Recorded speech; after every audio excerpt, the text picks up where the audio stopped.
Hello, friends, and welcome to another edition of the TV is a Real Mom podcast. I am your host, Dave, and as always, I'm joined by my co-host, my sister, Katie.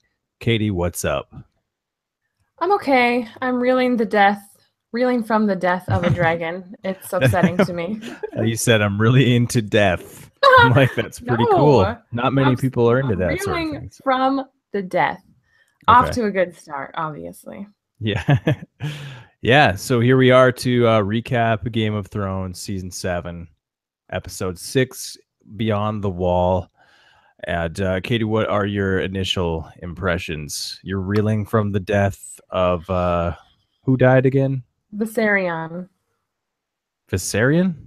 Viserion, that's the dragon's name that died. Oh, right. Okay. I don't The care about only Thor. I mean, I care about Thorsamir a little bit, but not as much as the dragon. Is that weird? right. No, I mean, yeah, kind of, because I don't really care about the dragon. See, There's I've two. heard people saying it's weird that you mourn the death of like a direwolf or a dragon, and I'm like, I know I'm not the only one who's disturbed by the deaths of the direwolves and the dragons. Like, that's just human nature to feel sympathy for a being that like doesn't have its own, its own brain and its own mind. It's kind of innocent, more innocent than all these fools running around, you know? I don't know. Kind of reminds me of like Jeff in Community when Mhm. he's like the same reason I can name this pencil Steve and then do this, and he breaks it in half. Okay, but a pencil is not a dragon. A dragon has a brain, and they're viewed as Danny's children. So, like, that's how we've always looked at them. You know what I mean? Yeah, it's not really the same thing. I just thought of it for some reason when you said that, and um, I guess it does make sense in the sense that like characters in books and stuff, like you can give them a name and like give this dragon like a name, and it's just a CGI thing, but like Hmm. you can still feel bad when it dies, you know. It's Um, more like, isn't there another line in Community, or maybe it's another show, but when they say, you didn't even cry when Bambi, oh, I think it's Friends, and they said, you don't even cry when Bambi died. And he goes, yes, I got very sad when they stopped drawing the deer. yeah, But it's like, it's still upsetting. And I know I'm yeah, not the only one who feels that way. yeah. Honestly, the dragon death doesn't really bother me that much. Like there's two more. There's two more of them, and we couldn't even tell the difference between the three of them, anyways. Well, and it was the most disposable one, I guess. Why is that? What's the logic Well, behind that? because just the other day I was talking about the dragon has three heads theory, and it was like, okay, obviously Dany rides Drogon because that's named after her dead husband. Jon is gonna ride Rhaegal because it's named after his dad. Who the hell is gonna ride Viserion? Apparently Oh, no one. there's Well, no there's apparently no the Night King. there's no connection there. At I least didn't think not so, but I right. mean, this dragon is gonna fly again, and Well, it yeah, probably will have a rider. So obviously, yeah. Um, but yeah, that's a good point. I didn't think of how the death of this dragon kind of is the death of that theory that you're going to have like the Targaryen siblings right. riding the dragon, like John, Dany, and Tyrion. If it turned out he was a Targaryen, that was like the crazy theory a Right. long time If ago. it puts that to bed, I'm kind of happy about that because I was never a big fan of the Tyrion Targaryen theory. But anyway, to get back to your question, my initial reaction after this episode was blind rage. Wow, I'd explain. I absolutely hated the Arya and Sansa stuff to the Why? point that it blinded me to like anything good that was happening in the episode. Wow. I mean, I just didn't have that kind of reaction to it. Um, I guess I kind of know what you're saying. Like I'm sort of like, oh no, like no, this isn't good. Like they shouldn't be fighting. But I didn't really like it. Didn't make me mad. I'm just more curious to see where the story's going. Like, explain your visceral reaction to this. Okay, my knee-jerk reaction was one that didn't involve a lot of deep thinking. It was just Sure. I'm watching what they're giving me on the screen, and what they're giving me on the screen is Arya being very not Arya-like, being a bitch, and very non-empathetic to what her sister has gone through. And then I thought Arya always was kind of a bitchy little brat, no, though. she was feisty. She wasn't like a straight up little shit like she was acting in this episode with complete, she's willing to spare the life of some actress she doesn't know because she sees a little bit of humanity in her, but her own sister, because of a note she wrote when she was 13 years old and didn't know the ways of the world, she's gonna freaking kill her, threaten her with like death. Like that Yeah. was so weird to me. And then Sansa's reaction, of course, is her, you know, don't go to Littlefinger with any problems you have. Don't you vocalize that you know better than this. Like why are you going to him with any information about Arya? Like, and then she sends Brienne away when Littlefinger says Brienne could protect her and Arya. Like I feel like they're either playing right into his hand by completely, turning their backs on everything they've gone through over the last few seasons and like being relegated to these infantile versions of themselves, or there's something else going on. And I hate to like put myself through this again, but I choose to believe that there's something else going on. Like I should know better because that's what I thought last year with the Waif storyline, but I still choose to believe that there's a bigger story at play that we just don't see all the moving pieces. Otherwise, this is absolute bullshit. Right. I don't know. My initial thought is that there's more going on, basically. Right. Well, I don't know reflection, the way Arya hands her the dagger and stuff. Yeah. I mean, it just doesn't seem like it to me. It felt like a wink, Yeah. It didn't feel like any real threat. I mean, most of that scene, it felt like a threat, but then the way she's like coming at her with the dagger and then she like flips it and hands it to her. Mm-hmm. To me, that almost felt like a wink. But at the same time, I see what you're saying. It's like you're scared of where this could be going. It maybe feels like the writer is trying to, set up this like downfall, and they don't have much time to pull it off. So it's going to be sort of like forced and not really fit into the characters, Like this whole story, it starts with like, or it's about the Starks is what I'm getting at. So if like we finally get a Stark reunion and for it to just end in like weird betrayal and murder is like, I feel like that's almost a betrayal to the entire story and everything everybody's gone through. And like the super Stark theory that we were talking about, like obviously it was never going to be a smooth just coming together because everybody's weird now in their own way. And maybe this is just their version of like playing that out. But if it comes to a like scary and violent conclusion, I'm gonna be upset about it. Yeah, I have no idea what to think of this. Well, but I have one theory. Can I propose it to you? Yeah, that's what I'm here for, Catie. My theory is that Arya's plan is to kill Littlefinger, obviously. But she wants to do more than just kill him. She wants to harvest his face and, impersonate him. But she also wants the assistance of Sansa in doing that because Sansa knows him better than anyone, knows his connections, his relationships, his mannerisms. And so I think she wants to get Sansa on board with this plan, and hence her just being so nonchalant about the faces and all that stuff. And I think maybe her acting this way, proving to her sister what she's capable of, might and then telling Sansa that Littlefinger set this up, that we would, be at each other's throats. Don't you see that? Then maybe Sansa will agree to it. I think that's a very solid theory. I mean, that's where I'm sort of leaning as far as what's going on here. Okay. Is that they're just working together.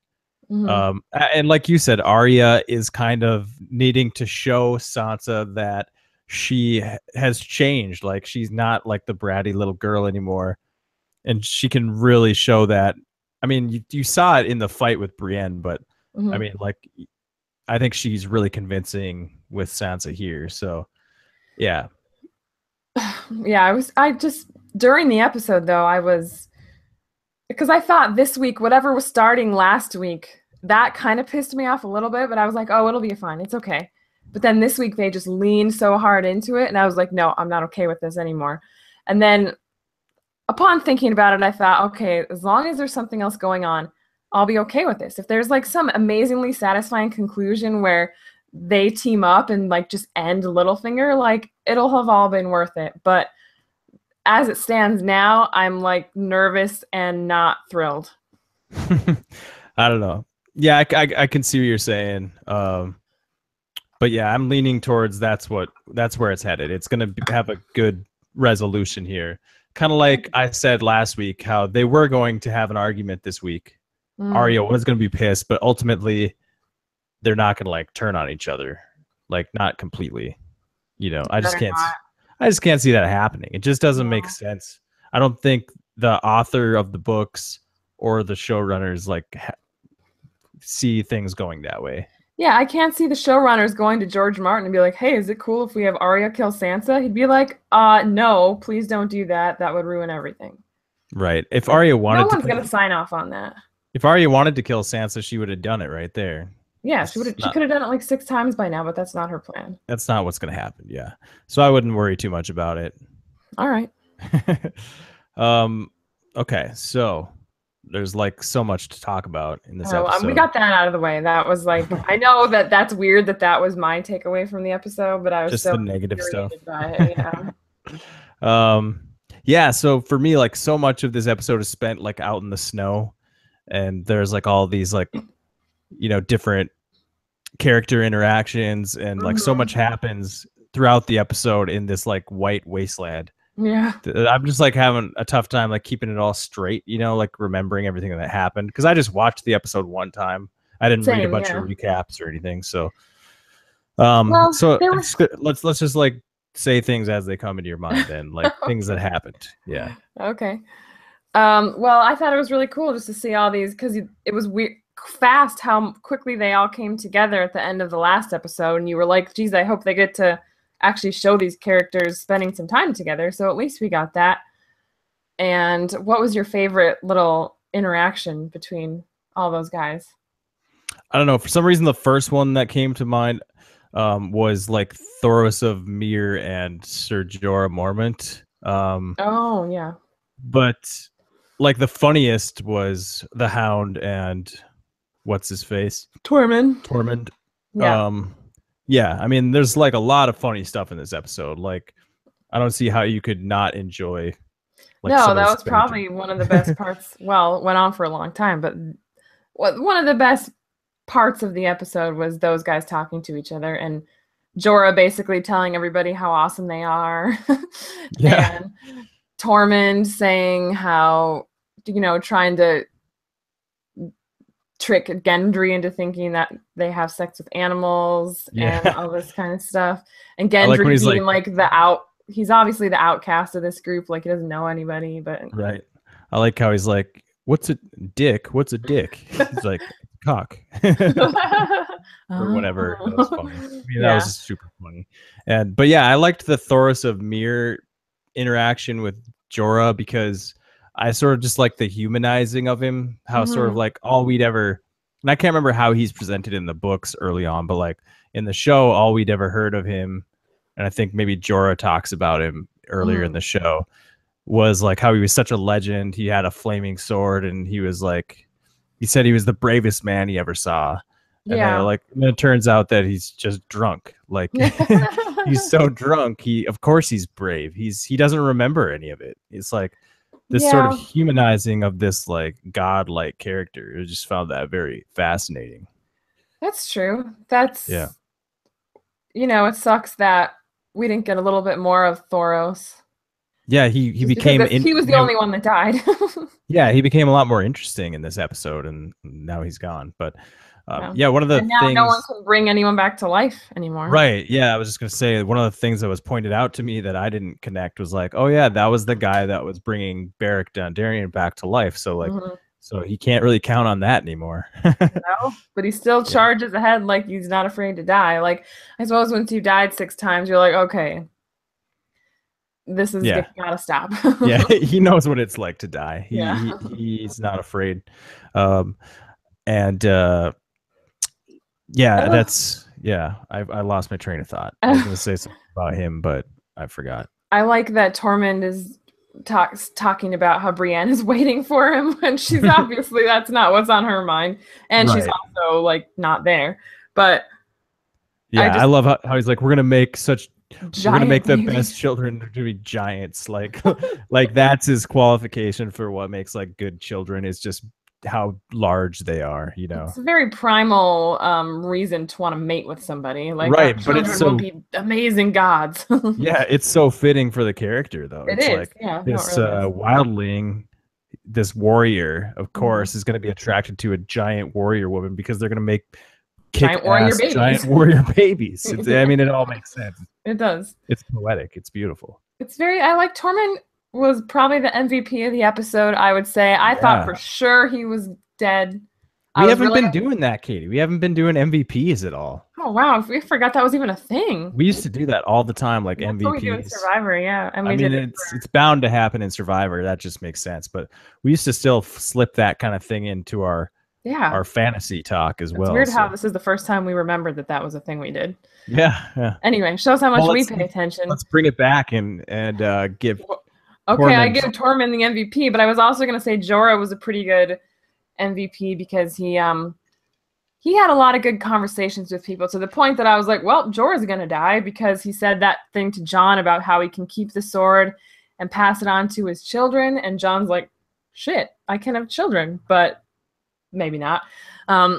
Why did he think he couldn't have children? Well, because he was at the wall for his whole life.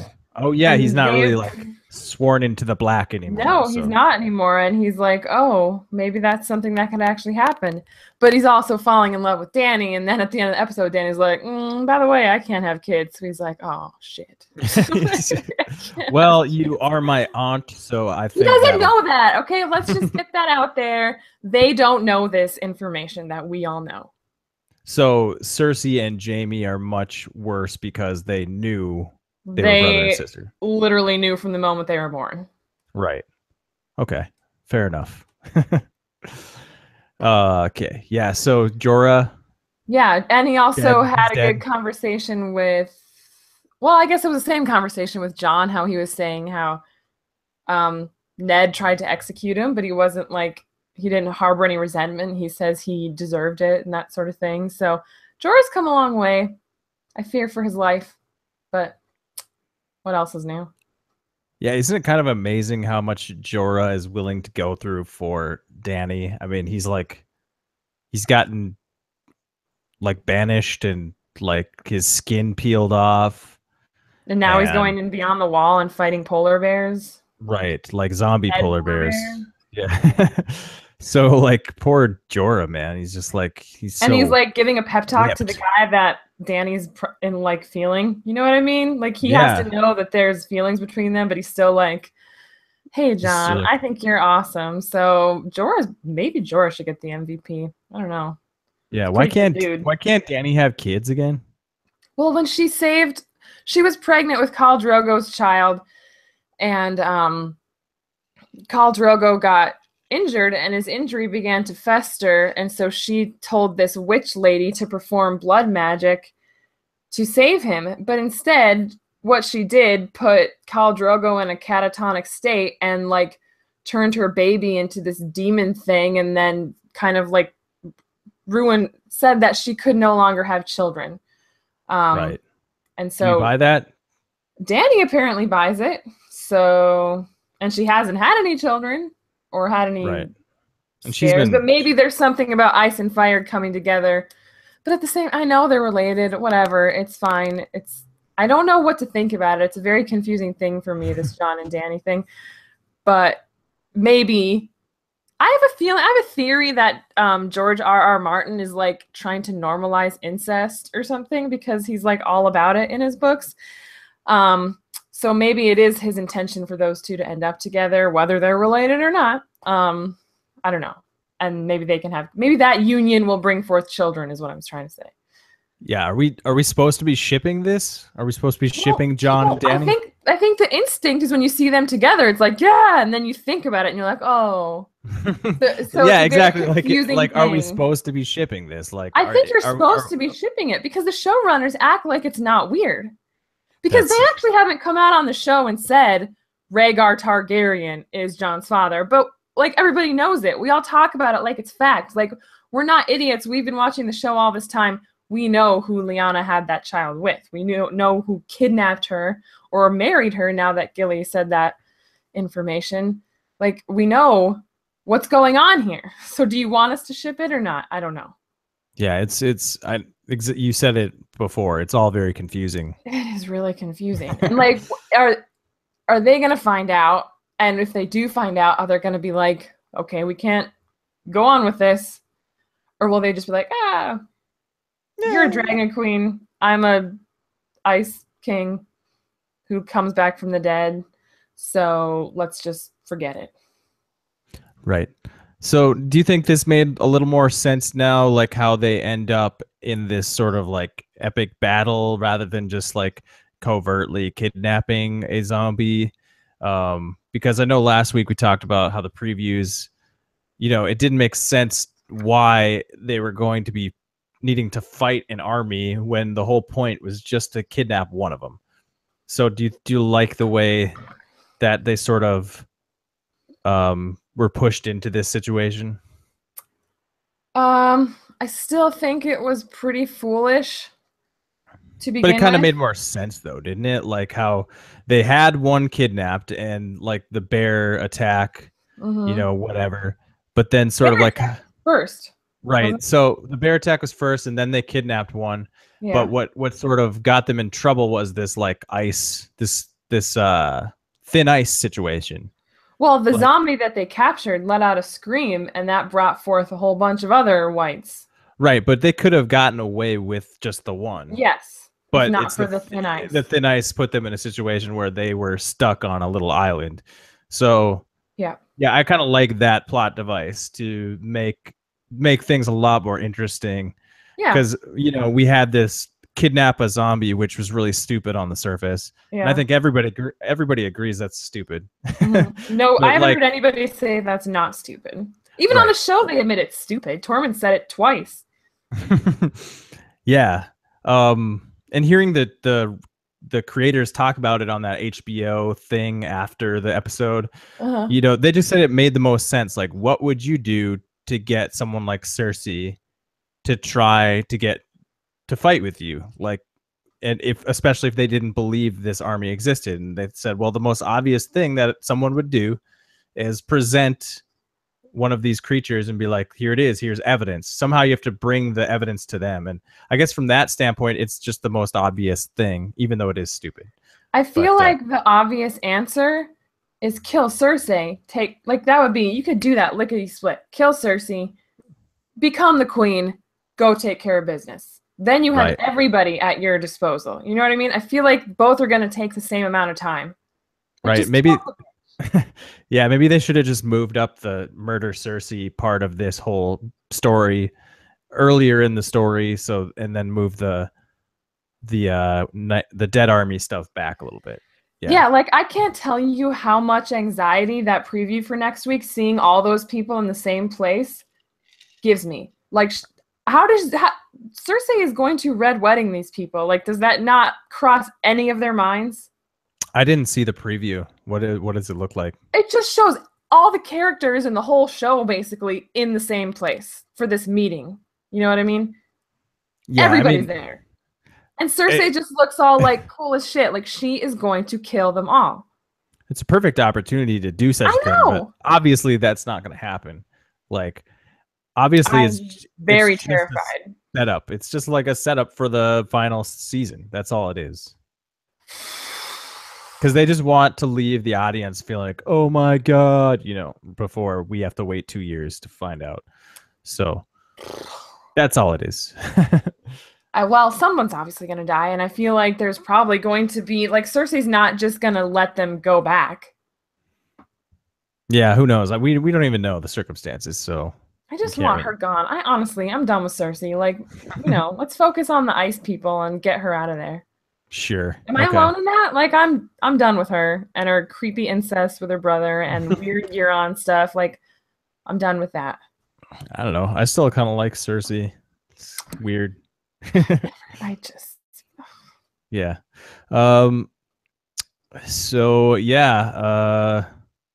What else? We got is this how you kill the undead army? Is this like you just kill like the whites or the guys with the blue eyes and you kill one of those? Yeah. You kill one of those and all the zombie creatures disappear. That's what All the happens. ones that they made, apparently. Right. Apparently there's White Walkers and then they sort of can like raise the dead. So Yeah. anybody that they're controlling Yeah. goes down if you kill them. So really the goal is just to kill the blue-eyed White Walker dudes. Yeah. Yep. So Do focus you on feel that. okay? Do you feel Well, I have another theory. I'm loaded with him right now. But do you feel like the Night King, like he knew exactly when this was going to happen, what was going to happen, what was going to go down? Like he was ready with that spear, and he had 3 of them. he had 3 ice spears. As far as like knew this was the place and when it was going to happen and all this stuff, I don't think it's like one of those things where he is like clairvoyant and knows exactly where and when things are going to happen. Maybe the closest thing he has to anything like that is the same thing that the fire people have, where they can look into the fire. Like the Hound, you know, said that's the Arrowhead Mountain that I saw in my vision. You know, I feel like that's the same type of thing that maybe the Ice King has, or the Night King, or whatever. If anything, Do you think the Hound is going to replace Thoros and that he's going to be able to bring people back from the dead? possibly. I'm shipping that. That just occurred to me. I'm just gonna keep saying shipping that all episode because now it's in my head. You know, Ship it. ship that. Yeah. So I don't think he's completely clairvoyant, but yes, I do think, you know, he's aware of the dragons. He's aware there's 3 of them. He's He wants aware. them Yeah. So he was obviously carrying 3 ice spears, for 3 one for dragons. each dragon. Yeah. And he doesn't plan on missing. Even He though did he miss. did, he did this one. Just because Drogon did a sweet barrel roll. Bleh. Yeah. I wonder how easy it is to manufacture those ice spears. I wonder if that's like. You know what? I feel like I don't know if we're ever going to get this, but I really want to know more about the White Walkers. Like, is it a thing where, is that something we're just not going to get because it takes away from the mystique? Or are we going to get like an explanation for what exactly their goal is? Or are we just supposed to assume their goal is to just kill all living things? Yeah. I mean, what other goal could you really give them? They're just like mindless zombie. It's kind of They're not boring. mindless, though. The Night King, I wouldn't call him mindless in any way. Right. Yeah, he seems like He's with it, and he's got a hell of an arm. yeah, he seems like hell bent on killing them. Yeah. I don't know, man. Do you think he just wants the dragon so that he can get over the wall? I think he just wants it as a weapon. But it can't shoot fire anymore. It shoots Dead. ice. It shoots ice. I guess it is the Song of Ice and Fire. Yeah, it's definitely going to be an ice breathing dragon. There's no question about that. I mean, Okay. You like seem how pretty confident in that. well, how could it not be? I mean, shoots you ice. really think they're going to make you think they're going to make an ice dragon in a Song of Ice and Fire, make it not breathe ice? Like, come Oh, on. yeah, it's true. It's a good point. Come on. I know. Like, it's obvious. It's almost as obvious as the ending to this episode was. Yeah, that. I mean, even before, as soon as Drogon went down, I was like, well, we know it's not Drogon, Viserion. As soon as Viserion went down, I was like, I bet I know what they're going to do with that. Yeah, I didn't think about it then. When I saw the chains, then I knew the episode was going to end with the dragon's eye being blue, basically. Right. I knew that's how it was going to end once I saw the chains. Where'd they get the chains? That's a good question. Probably the same place that Davos got his helicopter for traveling around. So do you believe that they were on that little ice like island thing for like a few days? Do you buy that? Maybe a day or 2 at the most. That's all I give it.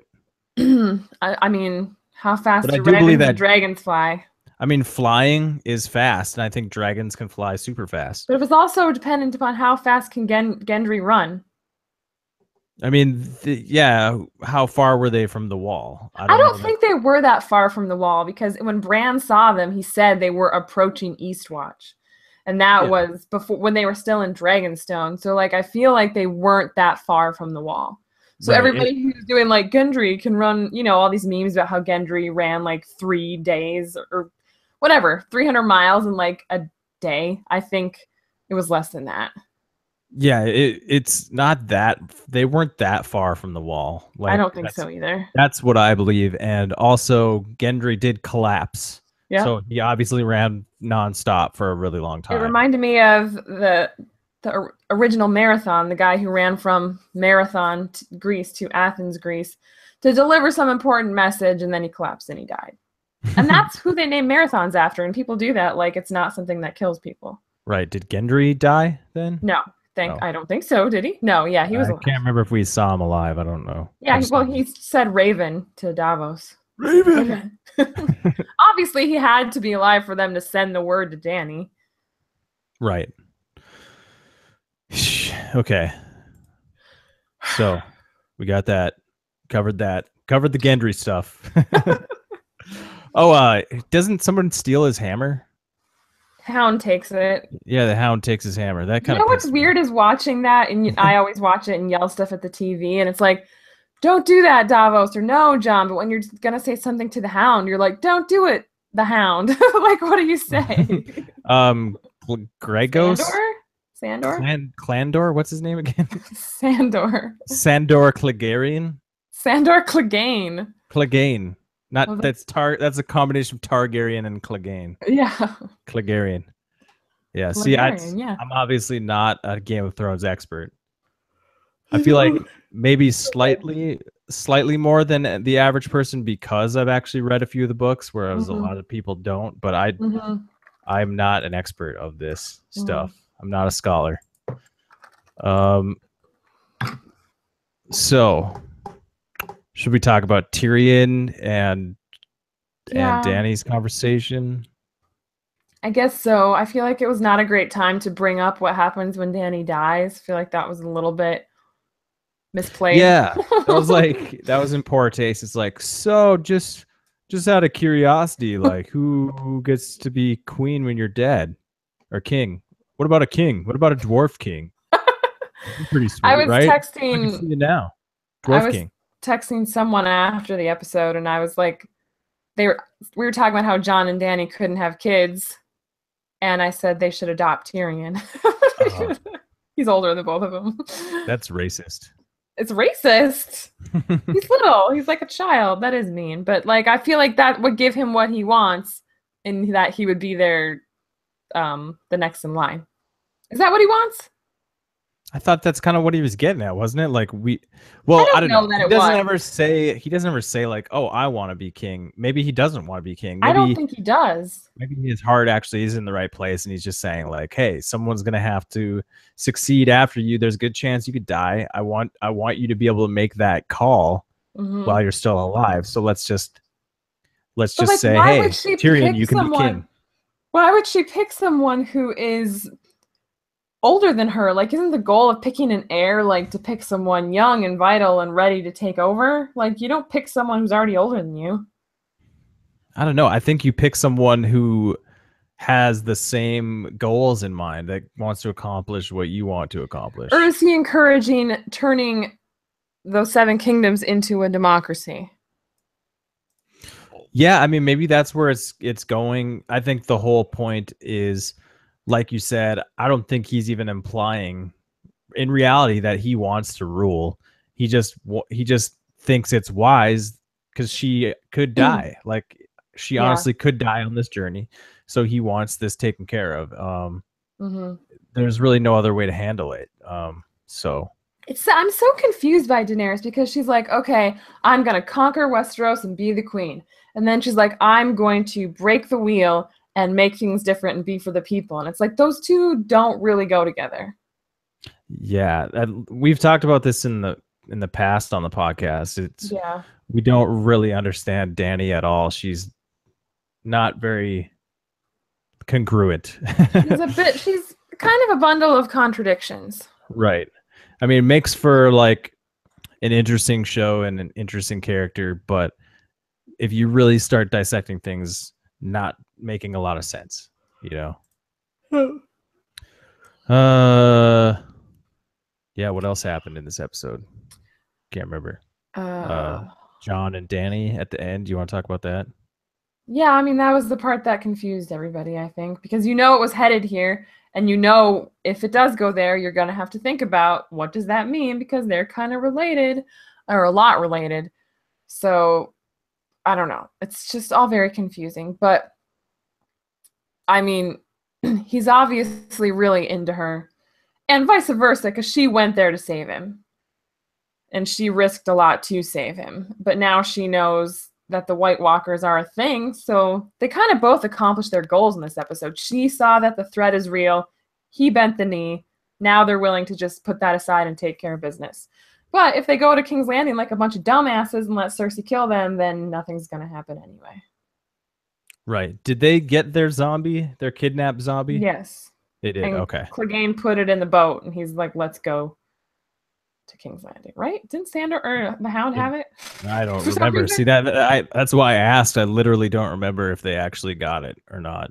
They do have it. I just don't know where it is. Okay, so but I mean, you said in the previews they're all at King's Landing, so Yeah. obviously that's where it's gonna go down. That's where it's heading. They're like, here, look, here it is. Mm-hmm. Do you care? Not And really. she's gonna be like, no, bye. Enjoy this wildfire. Yeah, got some wildfire for you. Or some poison. She likes many versions of killing. So, you know, it'll be a surprise. Absolutely. Did we miss anything? I'm trying to. Well, Tyrion knows that and has told Dany that she'll set a trap. And then she'll expect Tyrion to know there's going to be a trap. And then basically like, but let's go anyway. Okay. Yeah. It didn't make a lot of sense either. Like a great idea to me, but Tyrion's not been full of them lately. I don't know. Yeah. Is there any way Game of Thrones can end and we'll be satisfied? Or is it one of those things that we're just mad? We're just mad that the show has to end it all, so we're probably gonna lash. That's what it is. Like we're probably gonna lash out. I felt a pang of a lot of like not great feelings after this episode, and part of it I think is because there's so few episodes left, so little story left to tell, that for them to screw anything up like pisses me off because they don't have time to be screwing up. Right. You know? Sometimes I wonder if we will get a similar reaction to like the Lost thing with Game of Thrones. Like, however it ends, it's not going to be good enough because you can't please people, especially nerds. So like, everyone's going to rage at the end of this series. There's going to be a fair amount of raging, but I think I'll be okay. Depends on what happens with Sarah or Sansa and Arya, right? Yeah, that's what it all hinges on, basically. Yeah, I think you just got to remember that this is just a story that somebody made up, but like they have to try to have no ownership over it. Yeah, you have to try to come to terms with that. Like, somebody's writing this stuff, like they're just making shit up as they go, and they're gonna do the best they can, but they can't please everybody. So you got to try to enjoy it. I mean, granted, they can end it bad. Like, they could do a bad job, a worse job. But I just wonder how satisfied people can be or even capable of being with an ending. There's no consensus on like a perfect series finale. Like, people say this is good, so other people hate it. Like, there's never going to be a consensus. And something that is as universally beloved and watched by as many people as this, there's going to be criticism. There's criticism every week. And it bums me out when I see articles like, oh, I have a lot of problems with this episode. And I'm like, well, that's great that you have problems with it. But like, I actually don't give a shit about what your problems are with this show. You know what I mean? I just feel like we millennials feel like we have the right to like say, you know, not just like, okay, I didn't like this, but no, this is problematic. And there are some things that are problematic, you know, back like in season 5 and stuff, like with Sansa and the Bolton storyline. But if you're talking about like how fast does a dragon fly, like, that's not a problem. And if that's what you have a problem with, then chill the F out and go watch, you know, Veep or something that's about real life. I don't care. Nice example. Yeah, like I'm looking at this review right now, and like the first thing it says, like, full disclosure, I did not like this episode, so let's get into the roasting.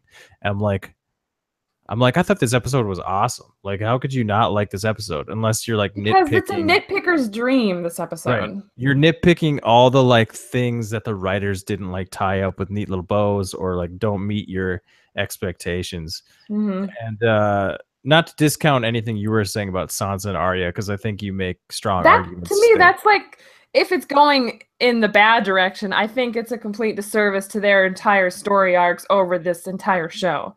But like, Right. I'm not sweating like how fast Gendry ran back to Eastwatch. Give me Right. I think that's one of the, you got to like prioritize the value of certain things, like what do we know about this story after following it for 6-7 seasons? You mm-hmm. know, like that's one of the most important things, is like being true to the story that we followed this whole time, if not the most important thing. I feel like You know, this whole season was a little bit rushed, and they were trying really hard to get to a certain point. And what I like about now that this weird mission is completed, I feel like we're at that point now where the scattering and the jetpacking all over the map is probably done for now. Like, now we have this meeting in King's Landing, and where we go from there, I don't know. But I think you're going to see a lot less jetpacking, probably because everybody's in the same place now. So like, there's really, I mean, they probably won't stay there because they come and go really fast these days. But I'm just saying, I feel like all that business here and there all over the place has been attended to. And now we're getting to the real stuff. yeah, I can see exactly what you're saying, and Yeah. I agree. But at the same time, I actually liked it. Like, I liked the fast pace of this season. I liked that everything moved fast. Like I said, maybe it was last week, like I liked how a plan was put in place, and then in 2 minutes it's going down. Like, Right. like it's Like, I like that. I don't know. do you need to see like the sun rise and set a few times on that little island lake for it to be believable to you? Like, is that what it takes for this to make it a good enough story according to your ridiculous values? Like, I'm just so sick of people tearing it apart. Like, I know it's gone faster, and that's because they've primed us for this slow pace of this show, but they've warned us that that's not what these last 2 seasons are going to be. Mm-hmm. And who gives a shit? Yeah, I mean, that's the art of film as a storytelling medium anyways. It's like, how can we convey a story in as little like visual cues as possible, audio cues. Like, you put together the pieces of the puzzle with just like camera shots, and like that's the beauty of it. And I thought the show did a really good job of conveying a lot of story in a really short period of time. So I think it's awesome. There was a lot of good character stuff in this episode. A lot of the red shirt stuff was pretty laughable, but What is the red shirt talk? I don't like know. how they just like they had these random people we didn't even know, and anytime someone in fur like got dragged into a horde of whites or whatever, yeah. I was like, they did have a who's couple that? of But red it was like, shirts oh, in it there. doesn't matter. It was just a red shirt. You got to have a couple of those. If you're not ready, that's up to the discretion of the storytellers. If they're not ready to get rid of major characters, you know, just for the sake of getting rid of major characters, Yeah, but that's they what want I to hate. convey something. People are like, someone needs to die. And I'm like, when did we have this blood quota that we have to fill? Otherwise, it's not believable. Like, I know that them fighting off that many whites was, you know, it was impressive that none of them did get killed, but some of them almost got killed, and they were like saved by each other, and then finally saved by the dragons. So again, I'm going off on tangents, but these are not the things that I have problems with. Right. If you need, some people have real problems. Okay, they're not in a Game of Thrones episode. yeah, I mean, if you need everybody to die, then go watch Hunger Games or something. You know. No. No thanks. Okay. Yeah, did we forget anything? Any major scenes, character moments? I guess we should mention Benjen. Oh yeah, that's it for him, isn't it? Yeah, that was real quick.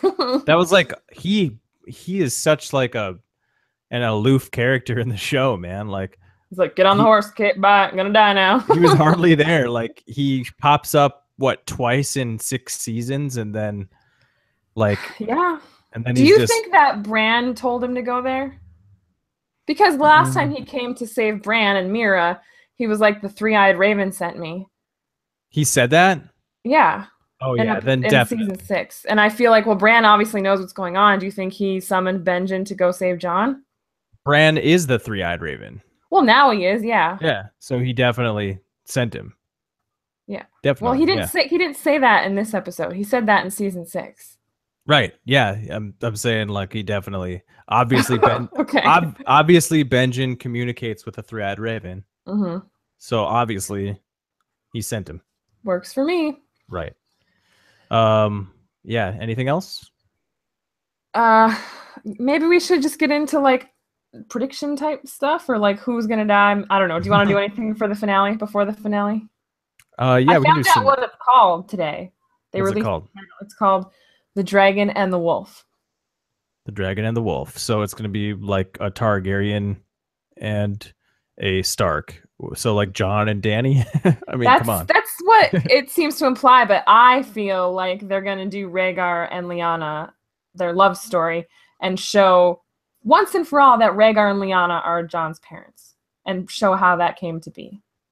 But like, how much time are we going to spend on that? Because I don't care. That's an 80-minute episode, and I care a lot about, fans care a lot about Rhaegar and Lyanna. Like, they're the story that set this whole thing into motion. Yeah, I mean, origin story stuff, I don't know how much time it needs. I don't think you're gonna get like a 15-minute story. I think you're gonna get like maybe a Tower of Joy scene in the last season finale. You know what I'm talking about? Yeah, no, that was good. 10 minutes. I mean, that one was like 5. I think that's what you're gonna see with Rhaegar. Yeah, that's good. I'm good with that. I was like, it's not gonna be the whole episode. No. Yeah, I thought, maybe like even like 30 minutes or something. Too much. No. I think you're gonna see a 10-minute episode. It's gonna clarify once and for all Jon's, or like how Jon came to be, and his connection to the Targaryens. And I think that's what it's referring to. But it also, the nice thing is it can refer to Jon and Dany too, and they also are developing some sort of relationship, whether it's good or not. Whether it's incest or not. Yeah, that makes a lot of sense to me. I think that's it. I think you got it. Do you have any predictions for like who's not going to make it out of this episode? Because there's a lot of people. Like I've been saying, like here we are at the end of the series with only one season left. Like, are we required to meet this blood quota to kill off people in this episode? Apparently, like, according to the fans, or like some season fans. finale, somebody's got to die. I don't think you need to lose any characters here. You got plenty of time to kill off more characters. I think you probably will lose a character or two, but I don't think you're going to see like Jon dies, Dany dies, whatever. I don't think that's going to happen. I just don't think it's even necessary. Like who? Okay, so you don't even want to make a prediction? I can't see Theon. I can't see anybody dying. I mean, yeah, like maybe Theon. That's fine. Whatever. Who cares? Okay. Sure. What about you? Theon? I just want to say Cersei because I want her to die. I don't think so, man. She's just like too big of a character. How about Grey Worm? I can see Grey Worm dying. What's the point of kidnapping the zombie and all this shit? Did you say Grey Worm? Did you just say? I said Grey Worm was probably gonna get it. I was thinking Greyjoy still. I was like, why did she say Greyjoy again? Oh, it's a different Grey Worm. Gotcha. Okay. Yeah. All right. Well, I think that'll do it. Did you make your predictions? Are you satisfied with your predictions? I don't even really. My prediction is that we'll see Rhaegar for the first time. Right. No, I'm on board with that. I think that's good. He better be as beautiful as he is in the books. I doubt it. Right. I don't think so. Way to dash my dreams. He's so beautiful in the books. I mean, it can't be. Well, nothing will live up to expectations. Right. All right. Well, that'll do it for this episode of the podcast. Thank you for listening. You can follow us on Twitter at TV is a Real Mom, and be sure to rate, comment, favorite, and subscribe. And we'll see you guys next time. Have a good one. Bye.